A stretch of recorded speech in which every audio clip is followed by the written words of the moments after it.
You are now listening to Real Life Critics. Real Life Critics. With your resident cynic, Musa Abdullah. Peace and power. This is Musa Abdullah giving you a shout out, coming live from Real Life Critics, focusing on a primary topic of my concern, which would be in education of melanoid children. And just reiterating what I know to be the facts, what I know to be the truth, and giving you, of course, the receipts to back it up. Also, trying to give our family out here some options so they know that what we're doing may not be working for us, and it may create another generation of slaves. And, first things first, you got to be honest about where you are in life. And what I do is I work in public education right now. I guess I could say, luckily, I'm in a situation where my student population is all melanoid children, all 99% African children, boys in particular, and 99% of the staffing is melanoid as well. But we are still in this thing called public ed. So we all know, as I was told by a wonderful co-worker years ago, public ed was designed to fail, at least for people of color, which more specifically, Black people. So what I'd like to focus on now is quickly, the white supremacy and blackface, meaning that just because you have a Black teacher, Black principal, Black staffing, does not mean that the white supremacist agenda may not be pushed.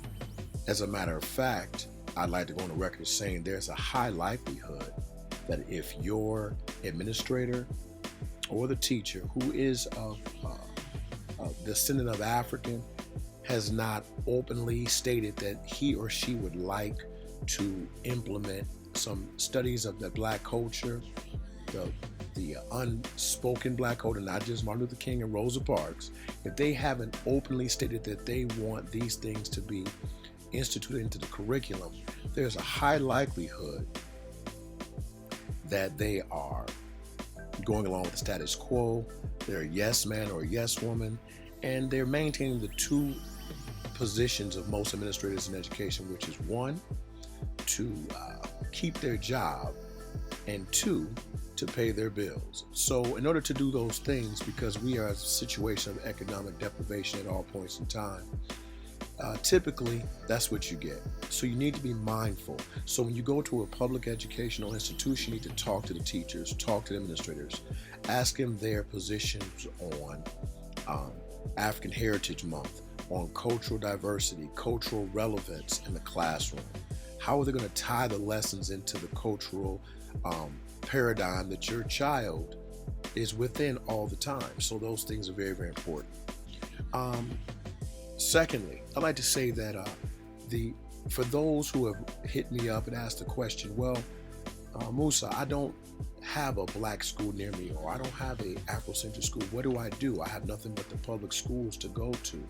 Well, I would say that at this juncture, we need to make some serious decisions about what we're going to do with our children. And homeschooling is an option. According to the Atlanta Black Star, Black families have become one of the fastest growing demographics in homeschooling, with Black students making up an estimated 10% of the homeschooling population. Now that speaks volumes.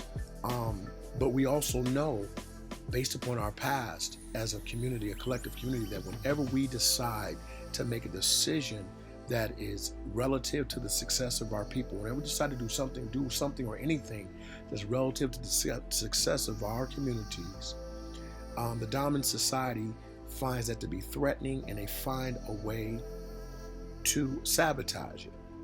Recently, CPS, which is Child Protective Services, and ACS, Adult and Children Services in New York City, have been sued for using CPS to criminalize parents who have taken their children out of the public school system. And the way they do this is the parents have been filing all the paperwork necessary to properly do it, properly make the steps to educate their own children. But the school system consistently and continues to march the child absent, thereby setting the parents up for an educational neglect case. because they're not filing the paperwork properly. The schools are not. The parents are, but the schools are not. According to the Christian Science Monitor, they wrote an article. It says why more black parents are homeschooling their kids.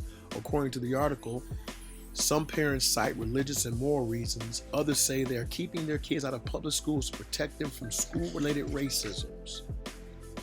Multiple studies show that African American children, especially boys, are disproportionately likely to be suspended or arrested. Amma Mazama, a professor of African American studies at Temple University, has dubbed the movement racial protectionism.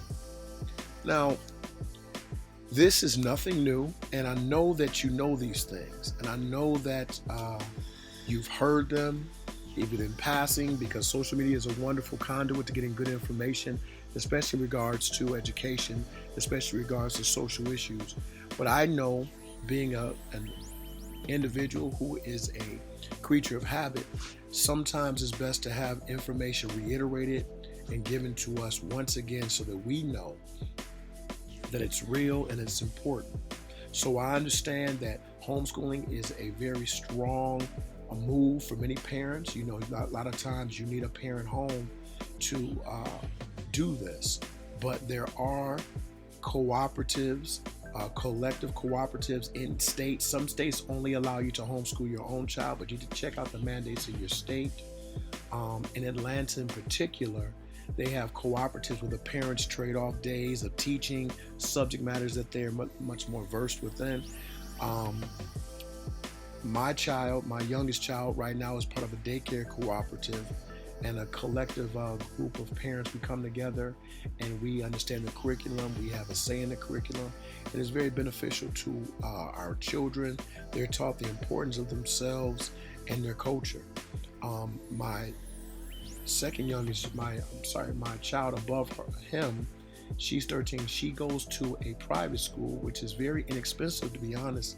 You just got to make some sacrifices. And the reason why I chose it is Sister Claire Muhammad School. She attends that school because it's all black staffed, and they're very, very sensitive to the culture of our people, and they make sure that that's something that's taught on a daily basis. Now, for those who live in areas that don't have those options, you may want to consider the homeschooling. If you choose not to, the next best thing would be to maintain a vigilant eye on what your children take in as far as media, and also supplement some of that with text, shows, movies, conversations about the greatness of our people. So once again, I just want to put out there that this is never condemnation of those who can or don't. It's just a reminder that we must do this in order to collectively raise the bar for our children, for they are the gateways to success for our people. Once again, this is Musa Abdullah from Real Life Critics. Peace and power.